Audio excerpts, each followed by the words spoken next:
السلام عليكم، مرحبا بكم جميعا في القناة. كنتمنىكم ان شاء الله تكونوا بخير وعلى خير، ويا ربي تيسر الامور وتفرحكم وتوقف علامكم وتنصركم، وربي سبحانه وتعالى يدير تاويل ديال الخير ويفرحكم ويدخل البهجة والسرور والفرحة والله لحياتكم، والله يبدل الحال بحال ما احسن. اليوم غادي نديروا الفعل والقراءة لصاحبة البشرة السمراء، وكنتمنى ان شاء الله تكون قراءة ديال الخير والتيسير والصحة والسلامة وتدخل عليكم برزق ان شاء الله. فنبدأ على بركة الله.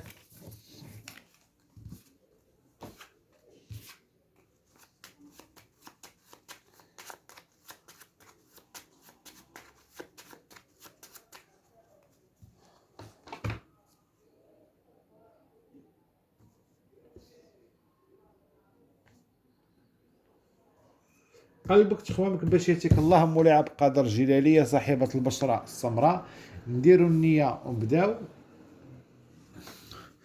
البنت السمراء، قلبك على راجلك اللي خدا شي حاجة من المحال، خدا اوراق او خدا فلوس او خدا شي حاجة. فالسمراء ما عارفاش هاد الشيء فين غادي يوصل، لان هاد الامر اللي دارو الزوج ديالك دار لك الشك ودار لك عقلك سافر ومشى بعيد. كذلك كيعطيني الفعل بان البنت السمراء غتلقاي مشكلة مع شي مرا او جارتك بسبب الشك ديالها، مع انك في علاقة مع الولد ديالها، او ان شي وحده تواصلت معاك على قبل هذا الموضوع هذا. مهم شي حاجه بحال ما هكا. كذلك كيعطيني الفال ان البنت السمراء قلبك على فلوس اللي واقفين لك في طابله المخزن، والسمراء عندك تردد في واحد الطريق او واحد السفر باغا تشديه، او واحد البيعه وشريه باغا ديريها. مهم شي حاجه كاينه في شي طريق عندك على تردد، باقا ما واخدش القرار. كذلك كيعطيني الفعل ان البنت السمراء غتوقفي على فلوس بسبب التريكه ديالك، وعندك تريكه عندها مشكل على طابله المخزن. الله يفك هذا المشكل بخير وعلى خير. السمراء تخمامك محبسه ومقلقه وحاسه بالزمته والغيار، وقلبك منفوخ عليك. كذلك كيعطيني الفيلم ان السمراء كتخمم في الصديق ديالها اللي شد الطريق، وهاد الطريق هادي بحال مشى لدارهم، او بحال عندك احساس يقولك مشى يخطب هذا السيد هذا او شي حاجه بحال ما وكل، لان قلبك معلمك على شي حاجه ما زويناش. والبنت السمراء كنشوفك روحانيه، انت كتعلمي على شي حوايج وكتحسي بهم قبل ما توقع، واحساسك ما عمره ما كذبك. وهاد المره كنشوف حاسه بالخطر في العلاقه ديالك مع الصديق. باش ياتيك الله البنت السمراء اللي كاينه في البلاد البعيده، كنشوف بان السيد الحنطي اللي معاك مازال ملاحقه البنت البيضة اللي كانت قبل منك. والبنت السمراء اللي في البلاد البعيده كنشوفك غادي يكون لك خير مع هذا السيد هذا، وغتنتصري في العلاقه رغم ان كاينه وحده كتحاول تفرق بيناتكم، وهاد الوحده من طرفه هو طبعا.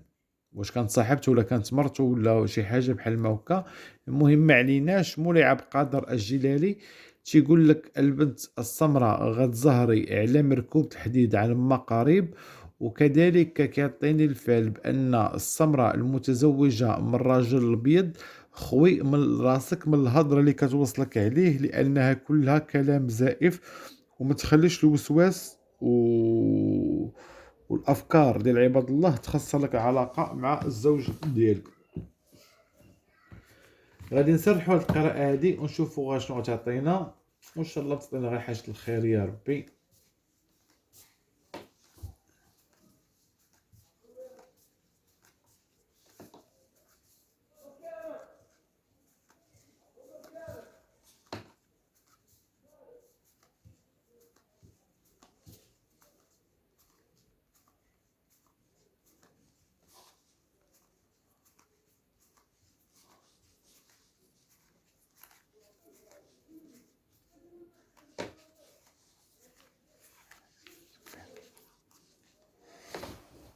مزيان.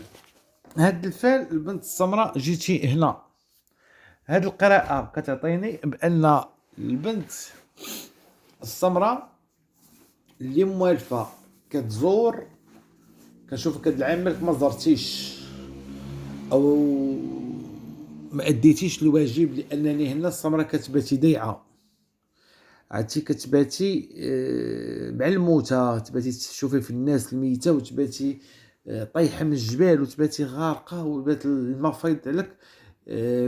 شي احلام، هاد الاحلام ديال الجواد ما غاديش يفهموني الا الناس اللي كيحلموها او الناس اللي حاسين بها، فالله يحسن العوان وصافي. كذلك كيعطيني الفعل ان البنت السمراء تحضي من صاحبها اللي كيدخل عندك العتبه، لانه كنشوفو ناوي يدير معك غيار، او العلاقه بيناتكم بحال ولات علاقه ديال الانتقام. هنا ديما كنتكلم على السمراء اللي كيدخل عند صاحبها العتبه ديالها. كذلك كيعطيني الفعل ان البنت السمراء اللي غضبانه او اللي دافعه ورقه الطلاق، كنشوف كاين صلح، يعني هاد الشيء ما ان شاء الله ما غتوصلوش ليه وغترجع المياه المجاريها. فالانسان طلاق، سمعوني مزيان، طلاق الانسان هو اخر حاجه خصو يفكر فيها، هو اخر وسيله، خصوصا ملي كيكونوا الوليدات كتعيشوهم مراض، لان الولد محتاج امه ومحتاج حتى باه في الحياه. فالانسان كيصبر وصافي. هادشي اللي نقدر نقول لك. غادي ندوزو نتكلموا على البنت السمراء المتزوجه مع الراجل الابيض. السمراء والابيض كنشوف راجلك دار شي علاقه وحل فيها، وهذا الشيء غادي ما يبقاش سريا، هذا الشيء غيولي مفضوح. وكاين اللي تفضح وكاين اللي باقي، ولا تفضح راه تفضح وتعرفتي المساله، واللي ما تعرفش راه غادي تعرفيه قريبا. البنت السمراء فالابيض هذاك كينطبق عليه داك المثال ديال عمرو محبه، والنهار اللي حبا طاح في الماء، ولا ما تقول واحد يقول النهار اللي حبا طاح في البير، ولا المهم مثال بحال ما هكا. فالزله الصغيره غادي تكون النتائج ديالها وخيمه على الزوج ديالك البنت السمراء. وكذلك كيعطيني الفعل ان السمراء اللي مزوجه مع الابيض، انت دائما من نهار اللي خديتي انت ملاحقه من طرف المراه الكبيره. هذه المراه الكبيره واش هو كبير في العمر ومرته حتى هي كانت كبيره، او طليقته كانت كبيره، او هو هذيك المراه الكبيره هي مو، او شي حاجه بحال ما هكا. فغندوي على الا كانت المراه الكبيره اللي ملاحقاك هي مو، فكنشوفها انها كتقول بان ولدها زرفتيه في حياته، ولدها يستاهل شي حاجه محسن، ولدها دوختيه بالسحور. الناس ما كتخليش عباد الله في الثقه. ودائما انا تنقولها، فملي تشوف خوك او باك او جدك او ولد عمك او هذا خدا شي وحده، صافي الله يسخر الامور. النهار اللي ما غتبقاش طايقه ليه، او النهار اللي غادي يشوفه هو ما عاجباش، راه غادي يتفارق معاه. فالانسان ما يحاولش يتدخل باش يفارق جوج، راه صعيبه جدا، والدنيا راه كدور كما فارقتي هذه، يجيب ربي من يفارقك، او يفارق لما تفارقتيش تيفارقوا لك وليداتك. فالانسان ان عاش شيطان. فبصفه عامه هنا السمراء والبيض العلاقه متوتره، العلاقه واصله شي مواصل، ماشي هي هذيك. كنشوف هنا ازمه فقدان الثقه ما بين الطرفين، لا هو تايق لا انت تايقه، كنشوف فيكم، وزائد انكم قصحين الراس. فموالفين شويه كديروا الماء منين يدوز، وموالفين كتصبروا، وموالفين كتنعلوا الشيطان. ولكن هذه المره كنشوف كل واحد فيكم شاد، كل واحد فيكم كيتسنى الاخر زعما يطيح كواريه ويطيح ويمشي عورت. ما تفهمتوش ليا بصراحه، ما عليناش. غادي ندوزو نتكلموا على البنت الحنطيه المتزوجه مع الرجل عفوا البنت السمراء متزوجه مع الرجل الحنطي. الحنطي هو خارج لتو العلاقه الثلاثيه. الحنطي كنشوفوا غادي بواحد الضغط عليك، غادي بواحد واحد الاسلوب غير حضاري، غادي بواحد الشكل شويه، ماشي شويه بزاف صعيب بصراحه. كنشوفو مدير كيضغط عليك، كيوريك الوجه الاخر. هنا كاين واحد النسبه ديال الحنطيين اللي صافي ما بقاوش مدركين هادشي بالعلالي، يعني الهضره، الكلام الجارح، لا مبالاه، تصرف بصبيانيه، بين قوسين تبرهيش، عايش حياته بالطول والعرض، والسمره مسكينه باركه. فهنا السمره المزوجه مع الحنطي كنشوفك بصراحه الفال ديالك كيعطيني حزينه. مزوجه وما مزوجاش، ماشي مزوجه دايره بحال شي وحده مطلقه، فراشك بارد، بزاف د الامور صراحه. الله يهدي ما خلق وصافي. غادي ننتقلوا ونتكلموا على البنت السمراء المزوجه مع الراجل السمر. ما بين السمراء والسمر هيا كاينه عاوتاني المراه الكبيره هيا. والسمراء هنا كنشوفك، هذا الراجل كيجمعوك معاه عاد الدراري. وما بين السمراء والسمر كاين التابعه وكاين الغيط. كنتو غاديين في واحد الطريق مزيانه، كانت الامور ميسره، حياتك حاليا موقفه. والسمراء هنا كتعاني من جناحك مكسور، كتافك باردين. السمر للاسف كيستغل هذا الموقف هذا، زائد ان السحر اللي فايت مديور لك من طرف السيده اللي كانت غتاخذ راجلك الاسمر وما خداتوش هي من دمه. هاد الفئه كنتكلم على دابا. كنشوف ان هذيك الدريه اللي كان غياخذ وما خداهاش يومها داروا لكم شي عمل ديال السحر التفريق. وليومنا هذا السمره انتيا مريضه، انتي ولفتي المرض، ما عمرك ما كنتي صحيحه، خصوصا في هاد العامين الاخرى. انتيا عا كتجري في رجلك، كتفيقي بحال شي وحده دايره كسيده. زائد ان السمره كتسحري في نفاساتك، نفاساتك كلهم دوزتيهم بالسحور. وانا فايت شرح هاد النقطه دي ونعاود نقولها بالنسبه للناس الجداد. راه السحور ديال النفاس صعيب، كيبقى معاك العمر كامل. علاش؟ لانه كيدخل لك بحال البرد في العظام ديالك، كتحسي ما بين العظم والعظم كاينه واحد المسافه، او ما بين العظم والعظم كاين البرد. ديما عظامك باردين عليك، ديما فيك السخفه، ديما الضربات ديال القلب ديالك ماشي هما دوك. فالله ياخذ الحق وصافي. دير الابطال بنتي وربي يدير لك التاويل ديال الخير. بصفه عامه هنا السمراء المتزوجه، آه، كنشوفك عقلك كبير، وهذا الزواج هذا شرفك قبل من الوقت ديالك، خلى العقل ديالك مثبت. كنشوف هنا السمره جامعه دوسيها وعاد حاطها قدام الله سبحانه وتعالى، وربي سبحانه وتعالى ما كينساش العباد ديالو، والله يفرج عليك ان شاء الله. غادي ندوزو ونتكلموا على البنت السمراء المطلقه. هنا السمراء المطلقه كيعطيني الفال ديالك تحبيسه، جيتي في الخانه ديال المحبسه عندك الامور كيف ما بغى الخاطر. تشدها من هنا تحل تهرب لك من هنا. البيبان كنشوفهم موقفين عندك. كذلك كنشوف ان البنت السمراء غتوقفي على طلب مع البنت البيضاء، ما غترجعوش لك، غير توكلي على الله وطلبي هذه الخدمه او طلبي هذا الغرض او هذا الشيء، او المهم هذه الحاجه الخير اللي ناويها في قلبك، غير طلبيها وربي يكون لك عوين. كذلك كيعطيني الفعل بان السمراء المطلقه غتهضري وتكلمي مع الطليق ديالك على قبل شي وراق كتخص التريكه، وغادي يعكس لك، ولكن من بعد غادي تيسر الامور. غادي ننتقلوا ونتكلموا على البنت السمراء المعرفه او المصاحبه مع الراجل الابيض.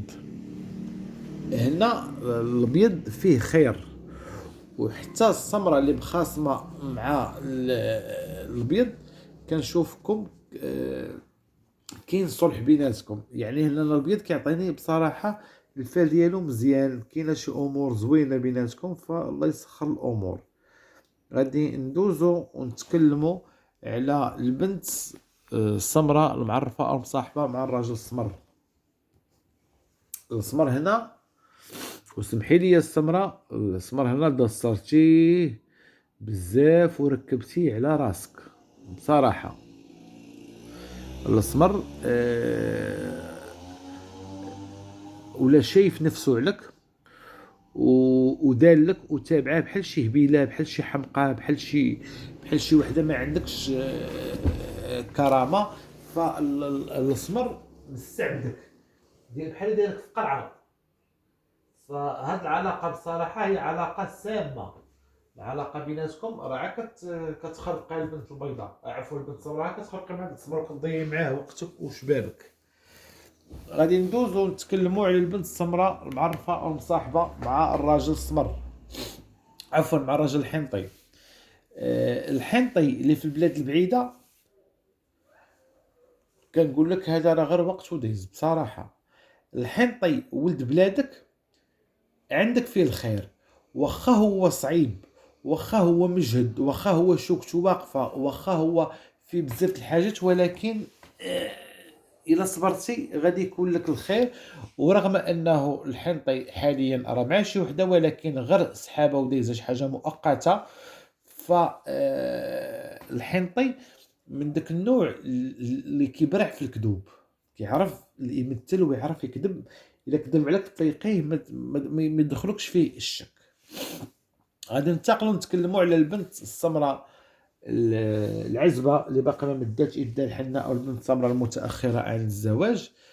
هنا السمراء العزبه كيخرج ليا عندك ثقاف، عندك ثقاف، والسمراء العزبه فايته مخطيه شي سحر او شي حاجه اللي ماشي ديالها، اللي خلاتك تضربتي، وحاليا وليتي داك الشيء غادي كيتقوى فيك. يعني بعض المرات باش تهضري مع الناس وهذا الشيء غادي كيكسر فيك. وليتي كتبكي بزاف، مقندشه، شوكتك واقفه. حتى مع داركم بعض المرات كتبغيش داركم يهضروا معاكم، واخا اقرب المقربين مثلا امك، فاللي كتحس هادشي تعرف راسها راه عندك ديال مخطياه، سواء كان ديالك سواء كان غير ديال شي واحد اخر وتخطيتي انت. وغالبيه الظن السمراء عندك شي حاجه اللي ماشي ديالك، انت جيتي غير في الطريق. غادي ننتقلوا نتكلموا على البنت السمراء اللي عايشه في البلاد البعيده. السمراء اللي في البلاد البعيده كنشوفك 90% ديال السمرات اللي عايشين في البلاد البعيده المتزوجات كنشوف عندكم معاناه مع الزوج ديالكم او مع العلاقه الثلاثيه ديال الزوج.